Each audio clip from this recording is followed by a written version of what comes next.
Boa tarde a todos. Hoje vamos falar sobre aspectos teológicos, antropológicos e filosóficos da contingência. E isso no contexto do nosso seminário sobre ordem e contingência na sociologia. Vamos começar então. Na verdade, o conceito de contingência, que nos ocupa já há 8 sessões, existe desde Aristóteles.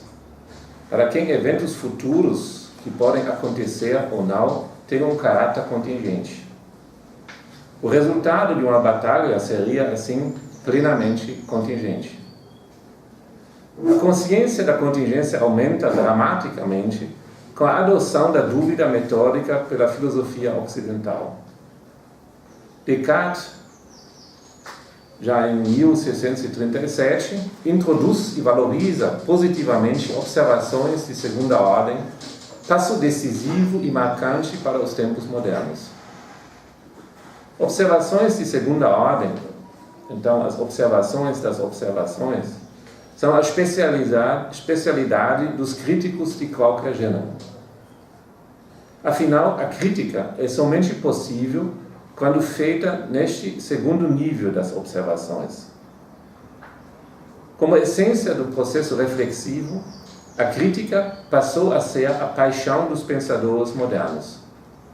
O intelectual, que nasce na Idade Média, com a fundação das primeiras universidades, é o portador privilegiado da consciência da contingência, resultado também do aumento da reflexividade da teologia cristã. No entanto, o intelectual crítico não consegue se levantar raramente a uma autorreflexão, a uma observação de terceira ordem que revelaria a sua própria consciência crítica como também contingente. Parece logicamente impossível pensar o infinito nas circunferências do finito. Todavia, seria possível, partindo de observações do finito, deduzir racionalmente a sua existência. Dessa maneira, Tomás de Aquino apresenta na Suma Teológica, em 1273, 5 vias que provam a existência de Deus. Primeiro, do movimento deduz-se a força última imóvel. Segundo, das causas chega-se a uma primeira causa não causada. Terceiro, o possível existe somente porque algo o faz existir. Quarto, dos variados graus de perfeição deduz-se a existência da perfeição e da verdade absoluta. Quinto, a regularidade dos fenômenos naturais é intencional. Deus é a inteligência primeira e ordenadora na raiz da finalidade das coisas. Desenvolvidas com base nas 4 causas aristotélicas, então na causa materialis, causa formalis, causa finalis e causa efficiens. Essas vias são, no fundo, as argumentações que destacam a necessidade de Deus, apontando o não necessário que pode ou não ser. As 5 provas da existência de Deus de Aquino podem ser vistas como somente 5 perspectivas de observação do mesmo fenômeno, as quais revelam diferentes modos de manifestação do contingente. Tomás de Aquino afirma: contingens est quod pot est esse et non esse. Então, contingente é o que pode ser e o que não pode ser. Na sua compreensão, o contingente pressupõe o absoluto. Em outras palavras, a existência do condicionado exige a existência do incondicionado. Isso é Deus. Seria impossível a existência apenas de seres contingentes. O contingente pode ser a causa de outro contingente, e assim por diante. Mas a última ratio do ser contingente é o ser que é por conta própria, é o ens a se, ou em alemão, sein aus sich, ou ser de si mesmo, com uma palavra, Deus. Tomás de Aquino separa a necessidade absoluta do ser acidental. Assim, seu conceito de contingência aponta o que é acidental, o que pode ser de um jeito ou de outro, mas não abrange e inclui a necessidade. Esse entendimento ainda encontramos hoje quando ouvimos referências às contingências da vida cotidiana ou quando se emprega o termo contingência como se fosse sinônimo de acaso. Os entes contingentes, todavia, participam no ser absoluto. Tomás de Aquino ainda esquece, como diria Heidegger, a questão do ser e dissolve a possível ambiguidade da contingência dos seres na dicotomia entre o finito e o infinito, o condicionado e o não condicionado, o perfeito e o imperfeito. Não obstante, a estrutura paradoxal da contingência aparece já em Tomás de Aquino na curiosa problemática da Trindade. Sendo um em três, o Deus absoluto torna-se carne e participa, iluminado pelo Espírito Santo, das amarguras da vida humana e finita. Pensando radicalmente a ideia do Deus cristão, podemos até descobrir que este, somente quando desce ao nível do singular, quando se esgota num projeto singular e finito, mostra que é absoluto, até na sua dedicação radical ao relativo. O absoluto não seria absoluto se este não tivesse a possibilidade de se manifestar quando quiser no relativo. Interpretando dessa maneira a teoria de Tomás de Aquino, reinserimos a necessidade, o fundamento sem fundamento, naquilo que é. O conceito de contingência que nós favorecemos lembra a estrutura paradoxal presente nessa doutrina da Trindade. Seu emprego hoje somente faz sentido quando carrega no seu significado acidental aquilo que é necessário. Somente da simultânea presença de estruturas necessárias e eventos e qualidades acidentais esse conceito ganha força e sua razão de ser. A definição da contingência empregada por nós, portanto, seria algo é necessariamente como é, mas também poderia ser diferente. O conceito teológico da necessidade é um conceito metafísico e difere do conceito de necessidade que surgiu com a revolução científica, entendendo leis naturais como válidos sob qualquer circunstância. No século XX, a compreensão das leis da natureza e, com isso, a compreensão da necessidade sofreu outra dramática reinterpretação. Primeiro, constatou-se que as leis científicas da mecânica de Newton valem para espaços, tempos e grandezas médias, mas são relativizadas quando se trata do extremamente grande, o universo, e o extremamente pequeno, a subestrutura do átomo. Também passamos pela revolução termodinâmica, que, no mínimo, introduziu de forma convincente o conceito da irreversibilidade já nos anos de 1860, o que contrasta com a reversibilidade e a congruência temporal da física clássica. O que, todavia, transformou nossa percepção de estruturas e processos necessitários são alguns paradigmas desenvolvidos por Einstein, Max Planck e Heisenberg.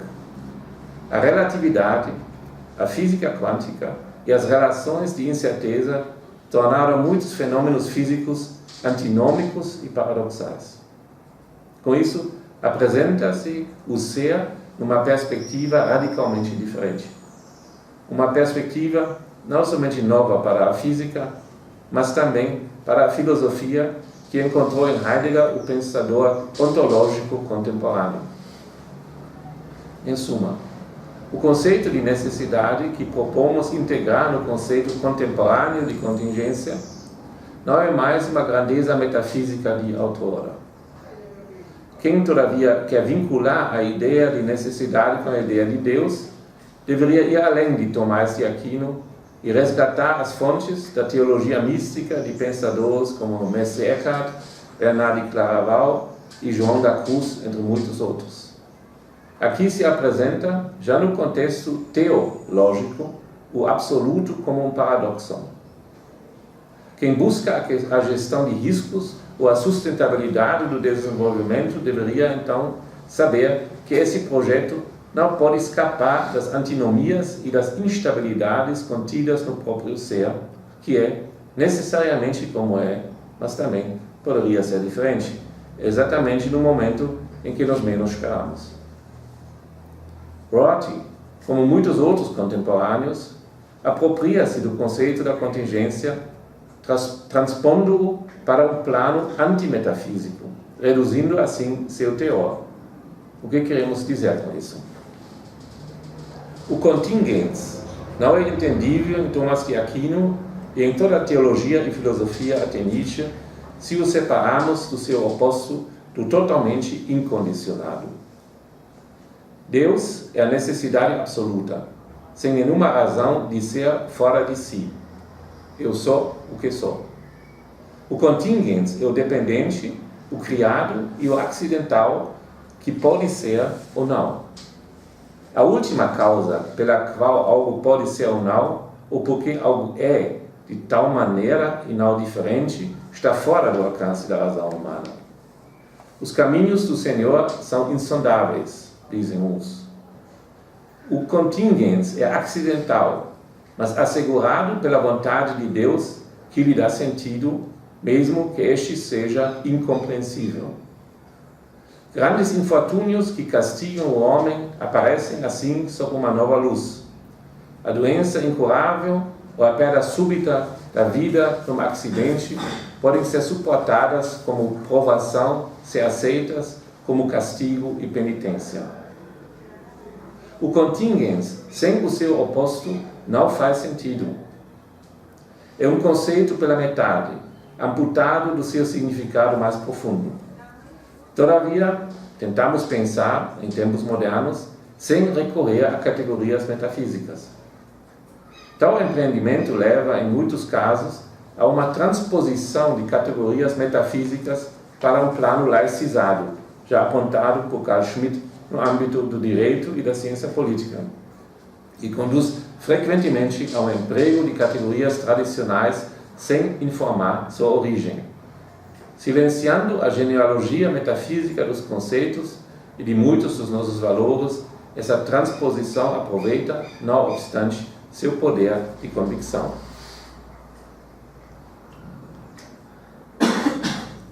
O contingens, sem sua dimensão necessária, só pode informar sobre eventos desprovidos de sentido. A contingência, separada do seu fundamento, aparece como radicalmente gratuito na literatura e na filosofia do século XX. Desde Franz Kafka e Robert Musil, até Albert Camus e o jovem Jean-Paul Sartre, entre outros pensadores e escritores, segue a corrente daqueles que sabiam que mesmo a própria vida é, mas poderia não ser. O contingens, sem o seu sentido oculto, transforma-se, com certa necessidade, no absurdo. Um evento possível e surpreendente torna-se, um acaso, a possível emergência de uma perda no risco. O uso do termo contingência, quando, na verdade, se deseja falar do acaso, não faz o menor sentido, apenas empobrece esse conceito. Sua riqueza deriva-se exatamente da relação simultânea, tensa e por vezes enigmática com a necessidade e a possibilidade. É difícil manter hoje a argumentação de Tomás de Aquino fora de contextos teológicos. Não obstante, podemos conservar a estrutura básica do seu entendimento da contingência sem exigir de nós mesmos um sacrifício intelecto. Se quisermos fazer uma referência ao necessário e ao possível a um só tempo, temos que dizer algo é necessariamente como é, mas também poderia ser diferente. Sem a insistência na necessidade, seria inexplicável o sucesso da ciência e da técnica modernas. As ciências exatas referem-se a regularidades contidas no próprio ser. Trabalham com a necessidade apresentada na forma de leis científicas e abrem o caminho à sua manipulação técnica. Abortaram alguns, depois de um primeiro contato com o incerto, a sensibilidade do possível, lançaram outros mão de novos recursos teóricos para compreender a oscilação do fenômeno social entre o necessário e o possível. Assim, um ano depois da aclamada publicação de Seu Tempo de Heidegger, em 1927, e de certo modo ofuscado por ela, apresenta Helmut Plessner sua obra Os Degraus do Orgânico e o Homem, die Stufen des Organischen und der Mensch. Nela, Plessner expressa a sua tese central. Em diferença ao animal, o homem é obrigado a definir sua própria identidade e seu posicionamento no mundo. Partindo de uma argumentação biofilosófica, caracteriza Plessner a vida como um desempenho limite. Somente a partir da existência de uma membrana colocada pela célula entre si e o seu ambiente, começa a existir a vida num ambiente não vivo. Essa limitação e distinção da vida é ao mesmo tempo condição da sua abertura para o ambiente. O homem existe somente dentro dos limites do seu corpo e é, dessa maneira, posicionado no mundo. Não obstante, conforme Plessner, o homem é caracterizado por uma excentricidade que o condena tanto a certa plasticidade e abertura ao mundo, como a uma definição de limites seus por iniciativa própria. A artificialidade dos limites, artificial porque feito pelo homem, não pode abstrair nunca da sua corporalidade. Numa relação de insegurança consigo mesmo e exposto ao olhar dos outros, os homens concedem-se mutuamente máscaras. Assim, numa esfera pública rudimentar, conseguem estreitar o horizonte das incertas possibilidades da convivência e criam relações de confiança. A cultura é nada menos do que a opção por uma zona reconhecida por todos os integrantes do grupo, na qual valem determinadas regras que estão entendidas por todas as expressividades. A cultura em vigor cobre malmente a abertura principal do homem para outras possibilidades culturais que, nem precisamos mencionar isso, estão simultaneamente realizadas por outros grupos humanos. Todavia, a insistência nas suas construções culturais precárias garante o mínimo necessário de equilíbrio e segurança na convivência com os outros. Posicionado entre sua corporalidade e sua espiritualidade, o homem mostra a capacidade de poder abstrair reflexivamente do seu corpo, levando ele para as mais variadas expressividades, sem, contudo, poder abandoná-lo. A antropologia filosófica de Plessner, com sua percepção do desempenho limite do homem, situado num posicionamento excêntrico, documenta a concepção do homem como um ser contingente, a partir do início do século XX, cada vez mais compartilhado por outros autores. Destacamos que esta consciência é mais frutífera quando mantém viva a tensão entre a possibilidade e a necessidade, como o faz Plessner. Não surpreende que Plessner escreveu o prefácio para uma obra referencial da sociologia contemporânea, A Construção Social da Realidade, de Berger e Luckmann. Arnold Gehlen compartilha com Plessner a tese da abertura do homem para o mundo, caracterizado como um ser incompleto e, de certa maneira, deficiente, pois este não dispõe de meios orgânicos que garantam sua defesa e sobrevivência. O enfraquecimento dos instintos aumenta a precariedade da existência humana. No entanto, a técnica assume a função da compensação da fraqueza dos instintos e das deficiências orgânicas, ocupando cada vez mais o lugar das funções do próprio corpo. Consequentemente, o homem é obrigado a desenvolver, além da técnica, instituições culturais e educacionais, combatendo assim sua relação indefinida com a natureza. Plessner já tinha formulado essa avaliação na sua famosa frase: o homem é artificial por natureza. Essa tese da artificialidade do homem expressa nitidamente a sua abertura para possibilidades inusitadas, apresentado na antropologia filosófica como contingente. Heidegger deu a essas novas concepções antropológicas uma fundamentação ontológica, interpretando o homem como um ser que se relaciona com seu próprio ser, qualidade essa que os outros seres não teriam. Exatamente isso destaca o ser do homem como existência. Stricto sensu, uma pedra, por exemplo, não existe. Ela não pode se relacionar consigo mesma enquanto sendo. Existir significa poder transcender seu ser na direção das suas possibilidades. Significa poder fazer um projeto de si mesmo.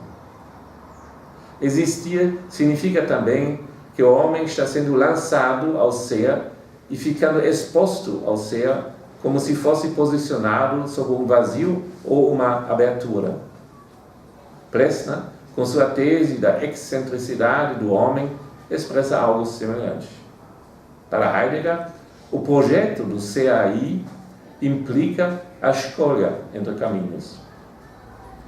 O ser aí, então, o Dasein, o homem, tem que ser, pois somente na execução do seu ser ele realmente é.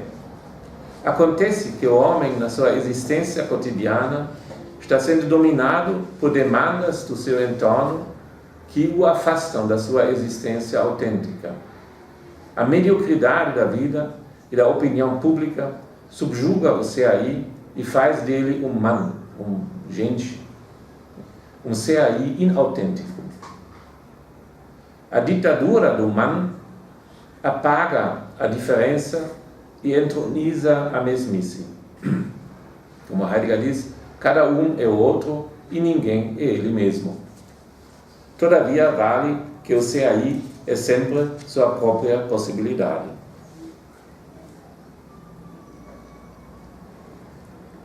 A absorção do homem pela sociedade enfraquece quando o ser que está aí se confronta com a possibilidade que também não podia estar aqui. É a consciência da própria morte que sacode o homem e faz a ilusão da identidade com os outros ceder. A minha morte é exclusivamente minha. A consciência disso transforma o ser aí em algo projetado. Meu self é um projeto meu. Assim, na medida em que decide realizar as suas possibilidades, o ser aí se torna responsável pelo seu projeto de vida. As palavras de Heidegger: o ser aí entende-se sempre e ainda enquanto é de possibilidades. Também, quando uma possibilidade foi realizada, continua o ser aí como uma possibilidade. Existir significa ser possível e ter possibilidades até a morte. Para Heidegger, isso é constitutivo para a existência humana. Podemos ver que também Heidegger mantém a necessidade, aquilo sobre o que eu não posso dispor, então o ser ou a morte, em íntima relação com as possibilidades do ser aí. Quando fala com mais intensidade na sua obra posterior do aberto do ser, mostra, no nosso entendimento, que o próprio ser é contingente. Também, se não fosse assim, como poderia haver a contingência? Para a filosofia existencial, o indivíduo não é mais unicamente responsável por seus atos, mas também por aquilo que vive, por aquilo que é. A constatação, o homem é o que ele faz de si, pressupõe que este se inventa antes de realizar sua vida como seu projeto individual. Na verdade, encontramos as raízes da autoinvenção do indivíduo nas propostas por vezes contraditórias, por vezes entrelaçadas, do iluminismo e do romantismo. O último, valorizando a imaginação criativa, apontava na direção da expressividade e autorrealização, enquanto o outro valorizava a liberdade individual e o uso ilimitado da razão. O self moderno bebe até os nossos dias dessas águas, também quando não sabe desvendar suas fontes. Taylor descreve essa identidade moderna do self assim: o self definida pelas capacidades da razão desprendida e também da imaginação criativa, com as compreensões caracteristicamente modernas de liberdade, dignidade e direitos, com os ideais de autorrealização e expressão e com as exigências de benevolência e justiça universais.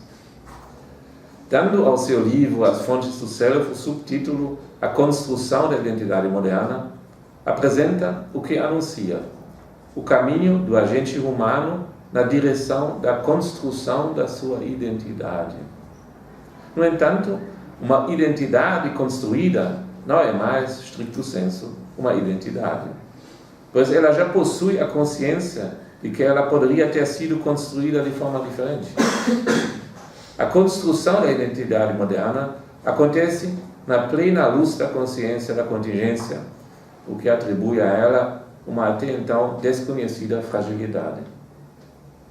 Somente quando o self começa a entender-se como construção, é possível desconstruí-lo e reconstruí-lo.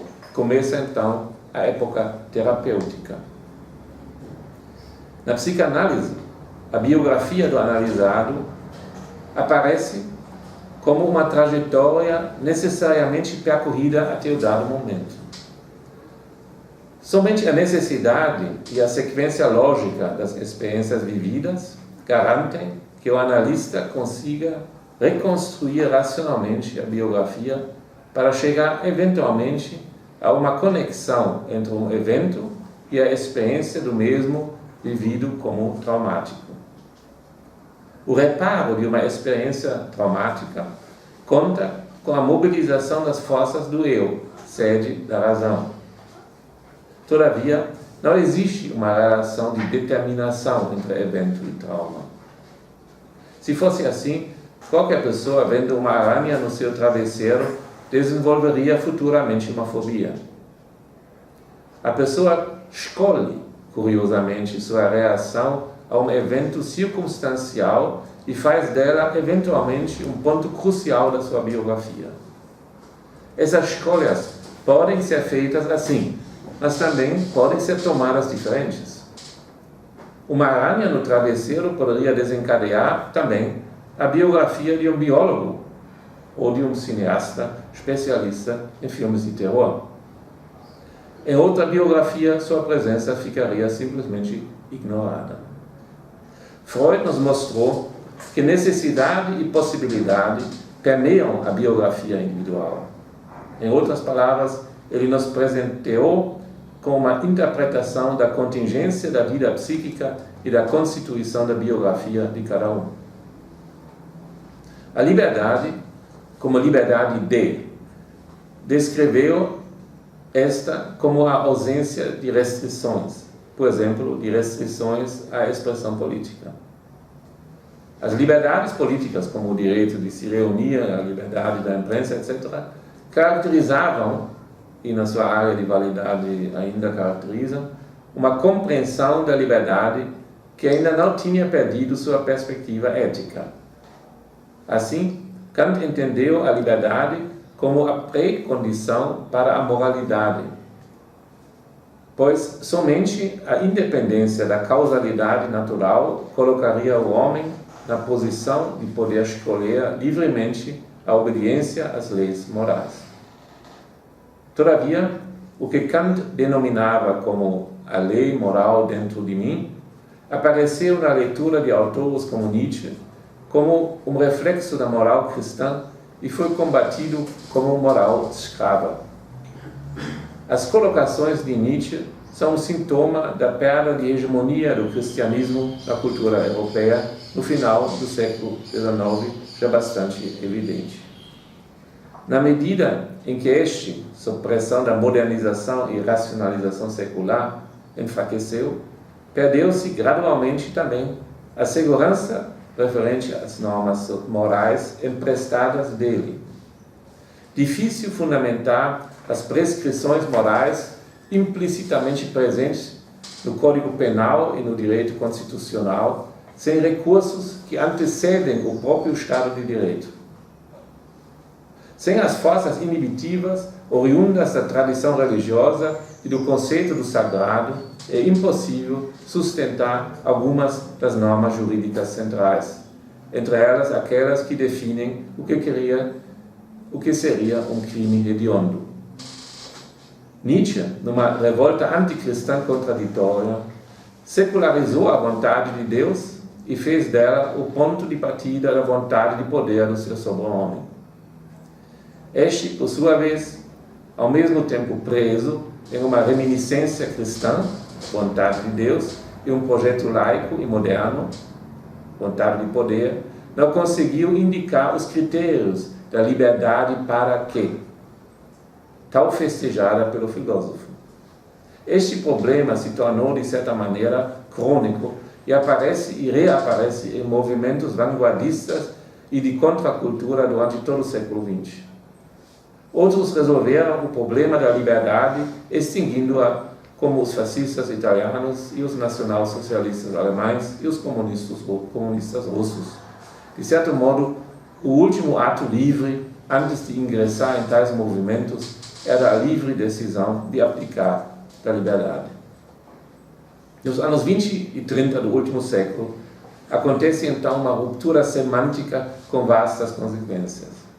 A liberdade, outrora um valor político facilmente identificável e conjugada com a perspectiva moral na base da fraternidade e igualdade, abre-se para a experiência da contingência. A contaminação do conceito da liberdade com a consciência da contingência está diretamente correlacionada com o enfraquecimento das tradições no processo da modernização. A tradição depende da domesticação, senão do esquecimento da contingência, porque vive da crença na eternidade da regra pré-estabelecida. A percepção da regra social como contingente, a consciência de que ela também poderia ser diferente, é o primeiro passo na direção da sua transformação ou dissolução. O pecador, o criminoso e o revolucionário ameaçam a harmonia pré-estabelecida, porque apresentam no seu fazer a ordem em vigor como contingente. A barreira na consciência comum de pensar o contingente reflete a proibição de pensar em alternativas. A alternativa teórica ou comportamental é a inimiga potencial da ordem social pré-estabelecida. A liberdade de realizar este ou aquele projeto tem uma qualidade ontológica. O homem não pode fugir da sua liberdade. Ele é, como Sartre nos diz, condenado a ser livre. Até a aceitação de uma dada situação é resultado da livre vontade do homem. Somente assim, o indivíduo pode ser interpretado como resultado da realização do seu próprio projeto. A liberdade que se descobre na contingência da individuação nem é em si positiva ou negativa. Ela é a obrigação do homem de escolher entre possibilidades. Uma vez eliminado o Criador divino, o próprio homem absorve suas forças criativas. O Homo faber da modernidade não reconhece nenhuma causa última, senão as leis naturais descobertas pela ciência. A própria ciência é permeada pelo espírito da técnica e a técnica apoia os avanços da ciência. O homem se vangloria da sua criatividade e se sente como se ele fosse o construtor de tudo que o cerca. O mundo urbano e artificial alimenta essa visão, pois nela nenhum objeto e nenhum metro quadrado escapou da transformação técnica. A permanente inovação dos produtos a serem consumidos pelos consumidores parece aplicar o lema algo é como é, mas também poderia ser diferente. Assim, o culto do novo valoriza a emergência de novas formas, cores e sons. De certo modo, a tecnociência aplicada no processo produtivo comporta-se como se fosse um agente ou acelerador da contingência. Ela explora os aspectos intrinsecamente interligados que fazem dos elementos, das estruturas moleculares, enfim, da matéria, algo que segue suficientemente regras causais e, por outro lado, pode ser combinado e desmontado ao bel prazer do técnico. Que as manipulações técnicas somente agitam a multiplicidade dos entes pelo preço do esquecimento do ser, fica despercebido. Pois o fato que a técnica pode explorar as possibilidades do ser não foi feito pelo técnico. Neste sentido, a modernidade opera somente com um lado da contingência. Ela persegue de forma obsessiva seu aspecto que expressa possibilidades, novidades e alternativas. Ela não percebe que a contingência abrange necessidade e possibilidade ao mesmo tempo. Curiosamente, espelha-se a paixão da modernidade pela possibilidade ainda inexplorada nas teorias sobre a contingência. Esta está sendo frequentemente apresentada como se fosse um sinônimo do acaso ou significaria algo como sem regra, arbitrário, desordenado, inesperado, gratuito, ou algo assim. Tudo isso, na verdade, são aspectos do ser contingente que contrastam com sua regularidade, sua ordem e seu fundamento não revelado. A necessidade, se podemos chamar assim o fato que o ser é, a necessidade é tal contingente como as inúmeras possibilidades dele. Na verdade, é a maior regularidade tão surpreendente como o mais estúpido acaso, porque é, sob certo ponto de vista, tão improvável como ele. Entre o movimento circular de um planeta chamado Terra ao redor ao Sol e o acidente entre automóvel e bicicleta na próxima esquina, não tem conceitualmente uma diferença. Os dois são profundamente contingentes. Também, se os deuses decidissem, depois da sua espetacular fuga no início dos tempos modernos, voltarem à Terra e revelassem o segredo da criação, não nos restaria nada além de aceitar a inédita contingência desse evento. O assassinato de Deus, fantasiado por Nietzsche, é tão contingente como ele mesmo. Se não fosse assim, como poderia haver a contingência? A descoberta da contingência possibilitou inúmeras e inusitadas possibilidades analíticas. Com referências à filosofia de Donald Davidson, Richard Rorty, por exemplo, apresenta a linguagem como contingente, mas ainda leva a percepção da contingência da linguagem à conclusão de que a consciência subjetiva também seria contingente. Constatação com graves consequências para o entendimento que temos da ciência, da cultura e da política. Estas se apresentam, na perspectiva de Rorty, como facetas de uma história de metáforas. Já em 1979, Lyotard tinha denunciado as grandes teorias como metanarrativas, fadadas ao fracasso quando confrontadas com a incredulidade contemporânea. A perspectiva de que as imagens da mente humana ou das linguagens humanas tornar-se-iam cada vez melhor adequadas aos fins últimos dadas pela natureza ou por Deus, o que a consciência humana seria capaz de expressar através da linguagem cada vez mais significados verdadeiros, está desta forma anulado. Rorty insiste na posição radicalmente antimetafísica, negando o desejo de adorar algo além do horizonte do mundo visível. As quase-divindades, como linguagem, consciência ou a sociedade, que substituíram os deuses, também deveriam ser abandonadas, para tratar tudo como produto do tempo e do acaso. Com isso, Rorty abandona o aspecto necessário da contingência e perde-se num relativismo absoluto. A consequência não surpreende. Ele é incapaz de mostrar perspectivas éticas para o campo político. O convite de evitar crueldades no fim do livro Ironia, Contingência e Solidariedade é uma comovente reminiscência cristã, não obstante sem nexo com sua argumentação anterior.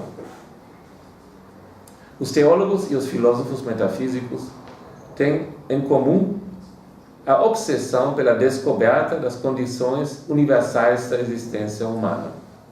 Tanto os filósofos gregos, como mais tarde os cientistas, ou a escola alemã de filosofia idealista, queriam explicar a essência da realidade, as condições da existência do ser, o lugar do poder extremo, etc.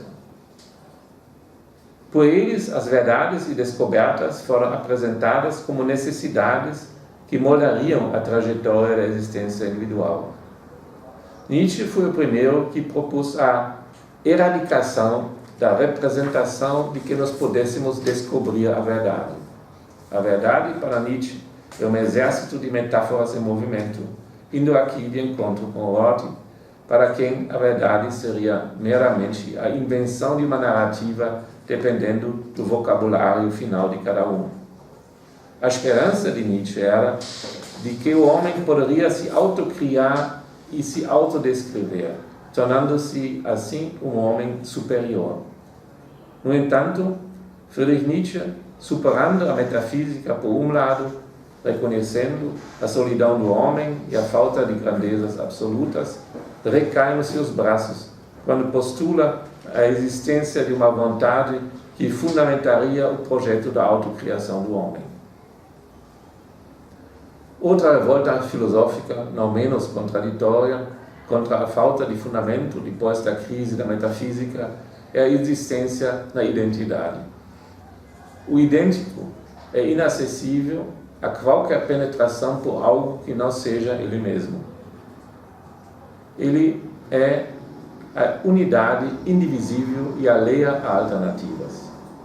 A identidade garante calma no mar agitado das possibilidades e promete eternidade das suas qualidades. A identidade reveste-se de conceitos que garantem sua individualidade indissolúvel e constrói deles uma proteção insuperável. A crítica somente afirma a identidade na medida em que revela exatamente o que o idêntico não quer ser. De certa forma, alimenta-se a identidade do seu entorno, tirando a autoconsciência do seu ser da diferença daquilo que ele não é.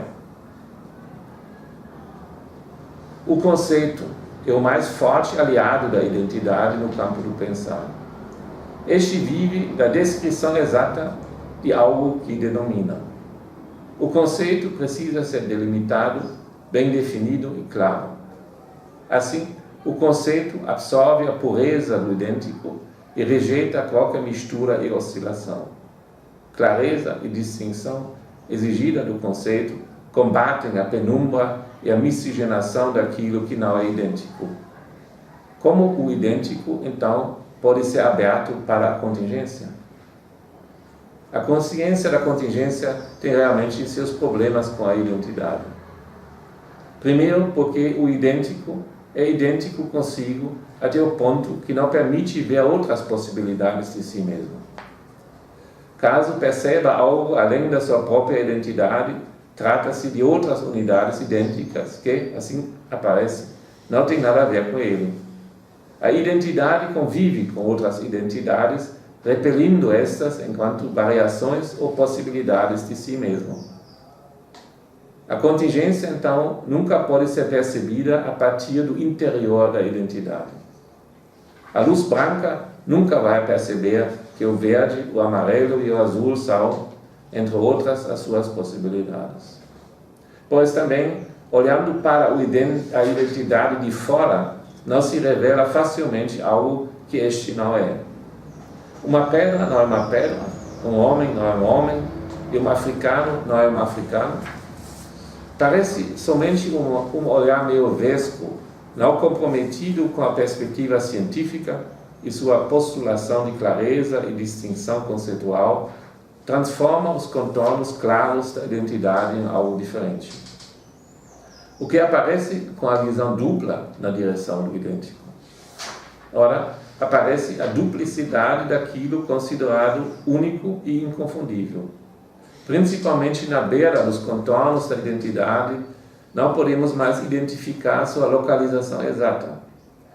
Envolvida numa relação de incerteza, a identidade parece estar uma vez neste e outra vez noutro lugar. Ela oscila, parece dançar e começa a avançar sobre aquilo que ele não é. Derrida, na sua proposta de uma leitura desconstrutiva dos textos e das coisas, convida para esse olhar além do idêntico, chamando atenção para a diferença. Também, um olhar mais nítido, microscópico, revela surpresas.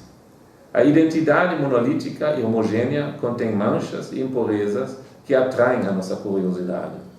Assim, podemos ver além da idêntica pedra, granito, mármore e calcário. Podemos ver além do homem, em outros contextos, ideologia. Na verdade, é ele também necessariamente como ele é, mas poderia ser diferente.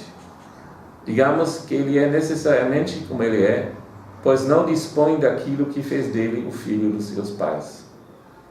As variações das suas possibilidades, todavia, apesar de que dependem da situação, das circunstâncias e heranças, inclusive as genéticas, não são plenamente determinadas. Desta forma, a nossa identidade se reduz à nossa capacidade de dizer eu no mar das circunstâncias, que abrem, mas também delimitam as nossas possibilidades.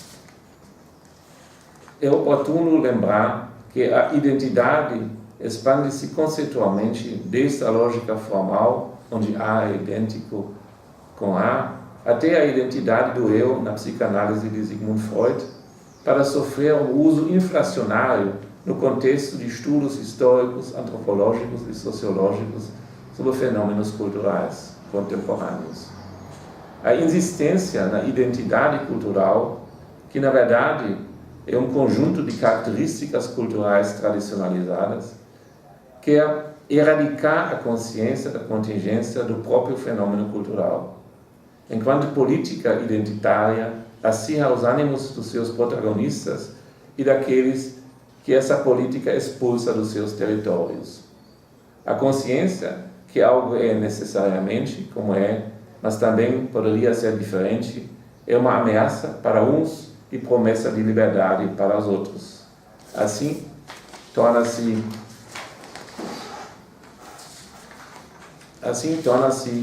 combustível nas lutas culturais contemporâneas. Obrigado.